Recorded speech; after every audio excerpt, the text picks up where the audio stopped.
Assalamu alaikum everyone, myself Khadija Mubin, and today the topic of experimental psychology is attention and reaction time. There are few contents of this topic. First, attention and reaction time, confounding, selection of the dependent variable and measuring attention. Firstly हमारे पास जो topic की content number आ जाता है वो है कि attention and reaction time is defined as interval of time between presentation of stimulus and appearance of appropriate voluntary response in a subject. अब basically जो हमारे पास रिएक्शन टाइम मतलब कि जो भी आपका रद्द अमल है, रद्द अमल का वक्त मोहरिक मतलब कि स्टिमुलस की पेशकश और उनके दरमियान वक्त के वक्फे को मतलब कि टाइम ऑफ इंटरवल के तौर पर बयान किया जाता है रिएक्शन टाइम को। नेक्स्ट, किसी मौजू में मुनासिब वॉलंटरी रिस्पॉन्स की ज़ाहरी शक्ल जो होती है वो रिएक्शन टाइम होता है। वॉलंटरी रिस्पॉन्स जो भी वो होते हैं जो भी आपके फीडबैक होते हैं, फिर वो विजुअल के थ्रू हों, मोटर या अदर सिस्टम के थ्रू हों। नेक्स्ट हमारे पास यहाँ पे एक लाइन में एग्जांपल आ जाती है, कैचिंग अ ड्रॉप स्टिक और hitting a button when a light changes are example. अब जैसे आप किसी भी गिरती हुई स्टिक को पकड़ते हैं या फिर किसी बटन को हिट करते हैं लाइट को चेंज करने के लिए, ऑन ऑफ करने के लिए या उसको चेंज करने के लिए, ये सारी हमारे पास एग्जांपल आ जाती हैं। There is a close relationship between attention and reaction time, that is to say the higher levels of attention result in a shorter reaction time, and the opposite is also true. Reaction time is the time elapsed between understanding and a situation and the response provided by an individual. अब जो attention और reaction है, इन दोनों का आपस में बहुत गहरा ताल्लुक़ है, एक दूसरे के बहुत करीब है। इसी वजह से जो रिएक्शन हमारे पास अगर हायर अटेंशन लेवल हो तो उसका हमारे पास रिज़ल्ट क्या आएगा कि जो हमारे रिएक्शन टाइम का पीरियड होगा वो शॉर्टर होगा, और ये इसके बिल्कुल ऑपोजिट है, मतलब कि सच है और बिल्कुल इसके ऑपोजिट है। आगे रिएक्शन टाइम में हमारे पास मतलब कि आ जाता है कि वक्त किसी सूरत हाल को समझने और फ़र्द के ज़रिए फ़राहम करदा रद्द अमल के दरमियान गुज़रा हुआ वक्त होता है।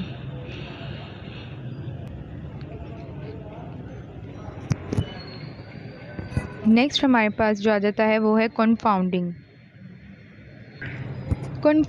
अब बेसिकली कन्फाउंडिंग है क्या? कन्फाउंडिंग का मतलब है उलझाओ। अब हम पढ़ेंगे कन्फाउंडिंग में मतलब कि किस तरह का उलझाव आता है और किस चीज़ में उलझाव आता है। Confounding variables are factor other than the independent variable that may cause a result. In your caffeine study, for example, it is possible that the students who received caffeine also had more sleep than the control group, or the experimental group may have spent more time overall preparing for the exam. अब यहाँ पे जो हमारे पास independent variable में वो कह रहे हैं कि कन्फाउंडिंग इंडिपेंडेंट वेरिएबल में या उसके अलावा जो भी दूसरे वेरिएबल्स हैं जो नतीजा पैदा कर सकते हैं। मतलब कि कन्फाउंडिंग वेरिएबल्स क्या करते हैं, इंडिपेंडेंट वेरिएबल के अलावा जो भी दूसरे वेरिएबल्स होते हैं उनके लिए नतीजा पैदा करते हैं। मिसाल के तौर पर आपकी कैफ़ीन के मुताले में ये मुमकिन है कि कैफ़ीन हासिल करने वाले जो भी स्टूडेंट्स हैं, कैफ़ीन हासिल करने वाले तलबा को कंट्रोल ग्रुप से ज़्यादा नींद आई हो, या फिर जो एक्सपेरिमेंटल ग्रुप के जो भी स्टूडेंट्स थे उन्होंने मजमूई तौर पर इम्तहान की तैयारी में ज़्यादा वक्त सर्व किया होगा। नेक्स्ट हमारे पास यहाँ पे जो आ जाता है कि रिड्यूसिंग कन्फाउंडिंग वेरिएबल्स। अब हम कन्फाउंडिंग वेरिएबल्स को उसमें होने वाले जो भी उलझाव आते हैं उसको कम कैसे कर सकते हैं। It is important to identify all possible confounding variables and consider their impact of them on your research design in order to ensure the internal validity of your result. अब इसमें जैसे कि बताया जा रहा है कि हम किस तरह से कम करते हैं, मतलब कि आपके नताइज की अंदरूनी दुरुस्तगी को यकीनी बनाने के लिए तमाम मुमकिन उलझने वाले वेरिएबल्स की निशानदही करना और आपके तहकीकी डिज़ाइन पर उनके असरात पर गौर करना ज़रूरी है। Here are some techniques to reduce the effects of these confounding variables. अब variables जो confounding variables हैं उनको reduce करने की क्या techniques हैं? First, random allocation. Randomization will help eliminate the impact of confounding variables. अब जो randomization के ज़रिए से देखिए randomization जो है वो help करती है आपको कि आपके जो confounding variables हैं उनको eliminate करने में help करती है. You can randomly assign half of your subject to a treatment group and the other half to a control group. मतलब कि आप रैंडमली जो भी आपका सब्जेक्ट है उसमें से हाफ को ट्रीटमेंट ग्रुप में ऐड कर देते हैं और आधे को आप कंट्रोल ग्रुप में असाइन कर लेते हैं. This will ensure that confounders have the same effect on both group. तो इन सब चीज़ों के बाद आप देखेंगे कि दोनों ग्रुप्स में मतलब कि सेम इफ़ेक्ट हो रहा है कंफाउंडिंग का. So they can not correlate with your independent variable, जिसकी वजह से हम इनको इंडिपेंडेंट वेरिएबल के साथ कोरिलेट नहीं कर सकते, उसके साथ मैनिपुलेट बिल्कुल भी नहीं कर सकते.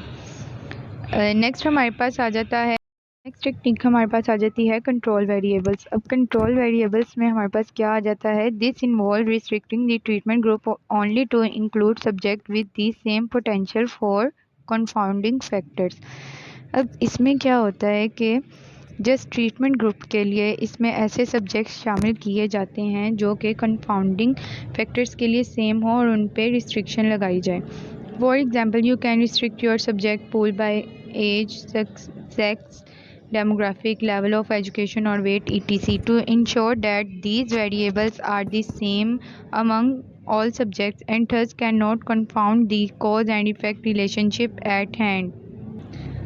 बिल्कुल इसी तरह से जैसे ऊपर उन्होंने हमें कंट्रोल वेरिएबल्स में बता दिया है कि वो किस तरह से ट्रीटमेंट ग्रुप में किस तरह से रिस्ट्रिक्शन ऐड कर देते हैं कंफाउंडिंग फैक्टर्स को रिमूव करने के लिए. इसी तरह से जैसे कि आपका एक सब्जेक्ट पूल है और उसमें आप रिस्ट्रिक्शंस लगा सकते हैं जैसे कि age, sex, demographic, level of education और वेट, etc. इन सब वेरिएबल्स में आप कंट्रोल वेरिएबल्स को करने के लिए इसको यूज़ कर सकते हैं. नेक्स्ट हमारे पास आ जाता है with in subject design and fourth is case control studies. अब विद इन सब्जेक्ट डिज़ाइन में हमारे पास क्या आ जाता है?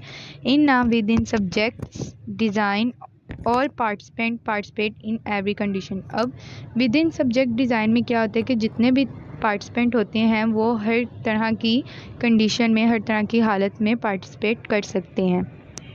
नेक्स्ट हमारे पास यहाँ पे केस कंट्रोल स्टडीज़ था. Case control studies design assign confounders to both groups, the experimental group and control group equally. अब केस कंट्रोल स्टडी क्या करते हैं? वो दोनों ग्रुप मतलब कि एक्सपेरिमेंटल ग्रुप को और कंट्रोल ग्रुप को असाइन करने के लिए दोनों को इक्वल कर सकते हैं.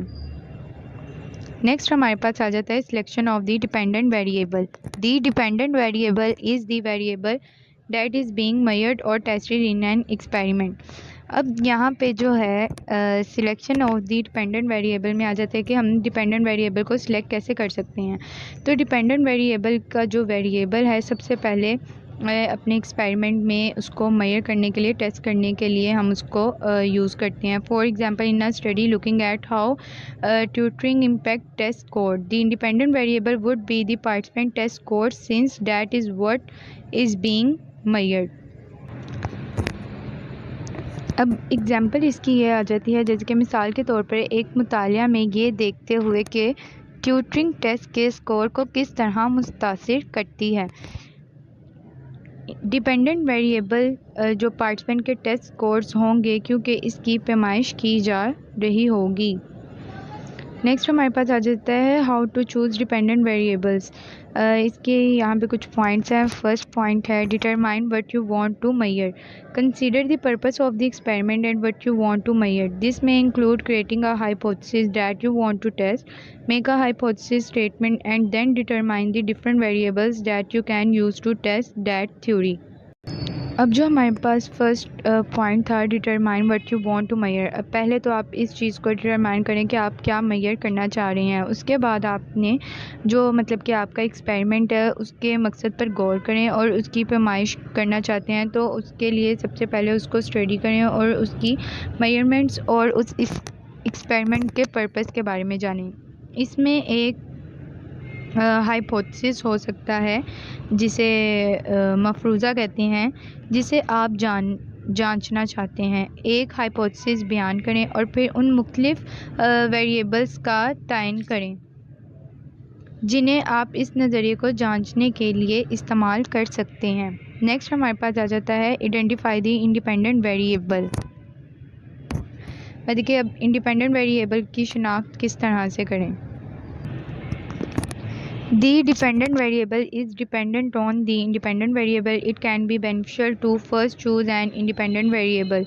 The independent variable is the part of the study that you are not testing. It may be the part of the study that you can adjust to measure the result of the study. यहाँ पे हमारे पास वो कह रहे हैं कि जो independent variable है ये डिपेंडेंट वेरिएबल पर रिलाइज़ करता है। ये सबसे पहले एक इंडिपेंडेंट वेरिएबल का इंतखाब करने के लिए फ़ायदेमंद साबित हो सकता है। इंडिपेंडेंट वेरिएबल मुताले का वो हिस्सा है जिसकी आप जांच नहीं कर रहे हैं। ये मुताले का हिस्सा हो सकता है जिसे आप मुताले के नताइज की पैमाइश के लिए यूज़ करते हैं। Test the experiment. Once you have the independent and dependent variable you can begin testing. You may find that you need to make adjustment to the study to collect the data most relevant to your study. Look at your data and decide how manipulating the independent variable affects the dependent variable. अब यहाँ पे जो हमारे पास है कि हम तजुर्बे की जांच किस तरह से करें या किस तरह से करनी चाहिए। अब यहाँ पे है कि आपके पास इंडिपेंडेंट और डिपेंडेंट वेरिएबल हो जाएं तो आप उसकी मतलब कि उसकी टेस्टिंग के लिए आप उसे जांचना शुरू कर सकते हैं। आपको मालूम हो सकता है कि आपको अपने मुताले से सबसे ज़्यादा मुतल्लिका डाटा कहाँ से इकट्ठा करना है। इसके लिए मुताले में एडजस्टमेंट करने की ज़रूरत है। अपने डाटा को देखें और फ़ैसला करें कि आज़ाद मतलब कि इंडिपेंडेंट वेरिएबल को किस तरह जोड़ना है और ये डिपेंडेंट वेरिएबल पर किस तरह मुनहसिर हो सकता है या उसको किस तरह से मुनहसिर करके उससे मुतासिर हो सकता है। नेक्स्ट हमारे पास मेजरिंग अटेंशन आ जाती है कि किस तरह से हम अटेंशन को मेजर कर सकते हैं। Introduction. Attention is the focus of consciousness on a particular object or ideas at a particular time to the exclusion of other objects or ideas. Attention जो है बेसिकली तवज्जो को कहते हैं। तवज्जो एक चीज़ पर होश का इर्तिकाज़ है ना कि दूसरी पर। यहाँ पे हमारे पास कुछ अटेंशन का एक इंट्रोडक्शन दिया गया है, जैसे कि इसका मतलब कि ये आ जाता है कि जो तवज्जो है किसी ख़ास शय या ख़यालात पर किसी ख़ास वक्त पर कॉन्शियसनेस की वजह से तवज्जो का मरकज़ बनती है, दूसरी चीज़ों से नहीं।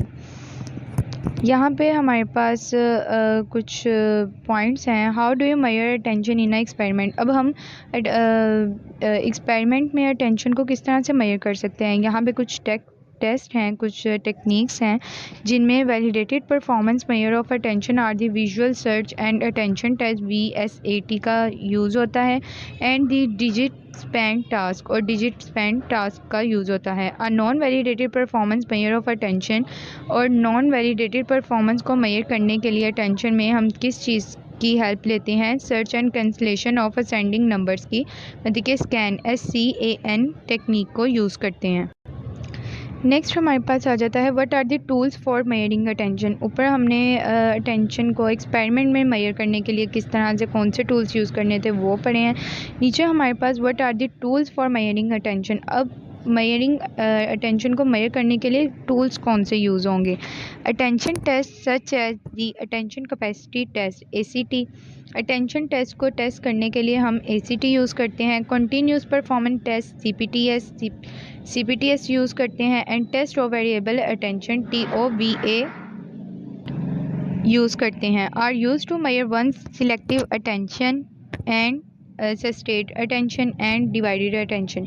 मतलब कि सिलेक्टिव अटेंशन, सस्टेन्ड अटेंशन और डिवाइडेड अटेंशन को मेजर करने के लिए हम इन टेस्ट को यूज़ करते हैं। नेक्स्ट हमारे पास कुछ डेफिनेशंस आ जाती हैं डिफरेंट स्कॉलर्स की, जैसे कि डैम्येले ने 1938 में बताया था, attention is the concentration of conscious upon one object rather than upon another. तवज्जो एक चीज़ पर होश का इर्तिकाज़ है, ना कि दूसरी पर। नेक्स्ट हमारे पास attention is defined as a process which compels the individual to select some particular stimulus according to his interest and attitude out of the multiplicity of stimuli present in the environment. अब शर्मा आर्यन ने 1967 में कहा था कि तवज्जो को एक ऐसे अमल से ताबीर किया जाता है जो फ़र्द को माहौल में मौजूद स्टिमुलाई की कसरत से अपनी दिलचस्पी और रवैये के मुताबिक कुछ ख़ास स्टिमुलाई मुंतखब करने पर मजबूर करता है। नेक्स्ट हमारे पास कुछ करेक्टरिस्टिक्स आ जाती हैं अटेंशन की। Characteristics of attention, it is a selective mental activity. ये एक मुंतखब जहनी सरगर्मी है। It is constantly shift from one object to another और from one aspects of the situation to another. ये मुसलसल एक चीज़ से दूसरी चीज़ या सूरत हाल के एक पहलू से दूसरे में मुंतकिल होता रहता है। थर्ड हमारे पास आ जाता है attention is focusing of consciousness on a particular object. तवज्जो किसी ख़ास चीज़ पर शऊर की तवज्जो मरकूज़ करना है। Attention is a state of preparedness और अलर्टनेस। अब जो अटेंशन है वो किसकी स्टेट है? तैयारी या होशियारी की हालत है। Process of attention involves motor adjustment on the part of the person who is attentive. तवज्जो के अमल में तवज्जो देने वाले शख्स की तरफ से मौसर एडजस्टमेंट शामिल होती है। नेक्स्ट हमारे पास टाइप्स आ जाती हैं, टाइप्स और वैरायटीज़ ऑफ अटेंशन। वॉलंटरी, जिसे वॉलिटेशनल भी कहा जा सकता है, और इनवॉलंटरी, जिसे नॉन वॉलिटेशनल कहा जाता है। First type voluntary attention, it demands the conscious effort on our part. First point में हमें बताया गया है कि ये हमारी तरफ से कॉन्शियसनेस मतलब कि जो शऊरी कोशिश है उसका मुतालबा करती है। For example solving an assign problem in mathematics, answering a question in examination needs voluntary attention. मिसाल के तौर पर किसी भी मैथ के क्वेश्चन में मतलब कि उसको सॉल्व करने के लिए अपनी मैथ की प्रॉब्लम को असाइन करना, किसी भी क्वेश्चन का एग्ज़ाम में आंसर देना, तो ये सब किसकी तवज्जो बन जाते हैं? वॉलंटरी अटेंशन की। इट इज़ फर्दर सब डिवाइडेड इनटू टू कैटेगरीज। आगे मज़ीद इसको दो कैटेगरीज में डिवाइड किया जाता है, जो कि फ़र्स्ट है implicit volitional attention, second explicit volitional attention. Another type of attention is involuntary attention. This type of attention is aroused without the play of will. मतलब कि ये बगैर किसी भी डिज़ायर के प्ले करती है, ऑफ विल, जो भी उसकी अपनी ख्वाहिश होती है, और without making a conscious effort on our part, और बगैर किसी मतलब कि हमारी तरफ से शऊरी कोशिश के बगैर की जाती है। For example, we give involuntary attention to loud sounds, bright lights and strong odors etc.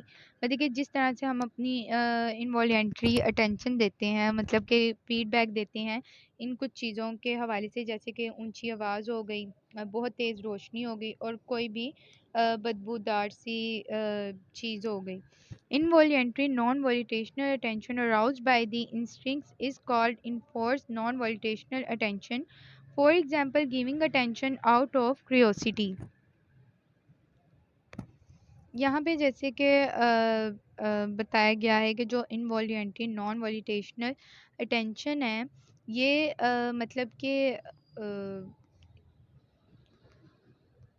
Attention ये अराउज की जाती है इस टेक्निक के साथ, जिसे हम इनफोर्स नॉन वॉलिटेशनल अटेंशन कहते हैं। इनवॉल्यूंटरी नॉन वॉलिटेशनल अटेंशन भी अराउज करती है कुछ ऐसे